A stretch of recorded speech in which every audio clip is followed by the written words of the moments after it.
நியாயமான தொகுதி மறுசீரமைப்பு என்ற கோரிக்கை முன்வைத்து தென் மாநில கூட்டு நடவடிக்கை குழு சென்னை கிண்டியில் நடைபெற்றது. இந்த கூட்டத்தை தமிழக முதலமைச்சர் மு.க.ஸ்டாலின் ஏற்பாடு செய்திருந்தார்.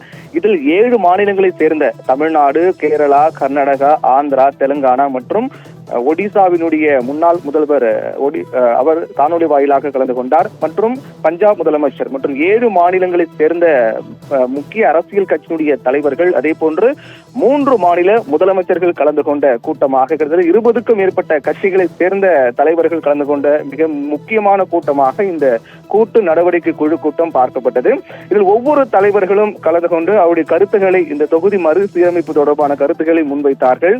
அதைத் தொடர்ந்து மிக முக்கியமாக இதில் எடுக்கப்பட்ட தீர்மானத்தின்படி அடுத்த 30 ஆண்டுகளுக்கு இந்த தொகுதி மறுசீரமைப்பை ஒத்திவைக்க வேண்டும். ஏற்கனவே 25 ஆண்டு என 2 முறை ஒத்திவைக்கப்பட்ட நிலையில் தற்போது மக்கள் தொகையை சரியாக கட்டுப்படுத்தியதற்கு கொடுக்கப்பட்ட தண்டனையாகவே இந்த தொகுதி மறுசீரமைப்பு இருக்கிறது என்றும், அதனால் அடுத்த 30 ஆண்டுகள் வரை இந்த தொகுதி மறுசீரமைப்பை நிறுத்தி வைக்க வேண்டும் என்று தமிழக முதலமைச்சர் மு.க.ஸ்டாலின் கோரிக்கை முன்வைத்து தீர்மானமாக கொண்டு வந்துப்பட்டு நிறைவேற்றப்பட்டிருக்கிறது. அதில் மிக முக்கியமாக அடுத்த கட்ட கூட்டம் நடைபெறும் என்றும் அறிவித்திருக்கிறார்கள். ஏற்கனவே ரேவந்த் ரெட்டி, தெலுங்கானா முதலமைச்சர் ரேவந்த் ரெட்டி தொடர்பாக அவருடைய தரப்பில் இந்த கருத்து முன்வைக்கப்படும் போது, தொகுதி மறுசீரமைப்பு என்பது மக்கள் தொகை அடிப்படையில் மேற்கொள்ளக்கூடாது என்பதுதான் என்னுடைய முதல் கருத்து என்று தெரிவித்திருந்தார்.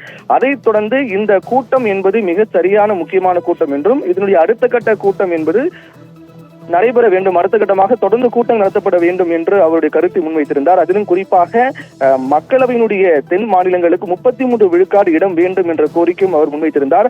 அடுத்த கூட்டமாக ஹைதராபாத்தில் நடைபெறும் என்றும் அவர் தெரிவித்திருந்தார், கோரிக்கையாக முன்வைத்திருந்தார். அதற்கு பிறகு தொடர்பாக தமிழக முதலமைச்சர் மு.க.ஸ்டாலின் அதிகாரப்பூர்வமாக அந்த கூட்டத்தில் தெரிவித்திருக்கிறார். அடுத்த கூட்டம் என்பது ஹைதராபாத்தில் நடைபெறும். அந்த கூட்டத்தில் சட்டப்பூர்வமாக எடுக்கப்படும் நடவடிக்கை. முதல் கூட்டத்தை பொறுத்தவரையில் ஒவ்வொரு மாநில முதலமைச்சர்கள், குறிப்பாக 3 மாநில முதலமைச்சர்கள் மற்றும் மற்ற அரசியல் கட்சி மிக முக்கிய தலைவர்கள் கலந்து கொண்டு அவருடைய கருத்துக்கள் முன்வைத்தார்கள்.